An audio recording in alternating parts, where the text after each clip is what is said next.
Assalamualaikum warahmatullahi wabarakatuh. Alhamdulillah wassalatu wassalamu ala Rasulillah.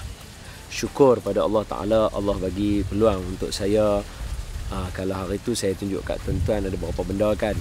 Hari ni sekadar nak habaq perkembangan terbaru daripada kami di Kuisel. Kami ada satu buku baru yang kita keluar, tajuk Sejarah Solat. Alhamdulillah, saya rasa daripada buku Syekh Dok Patani ni, saya keluarkan sedikit nota lah untuk kita tengok berkaitan dengan sejarah solat.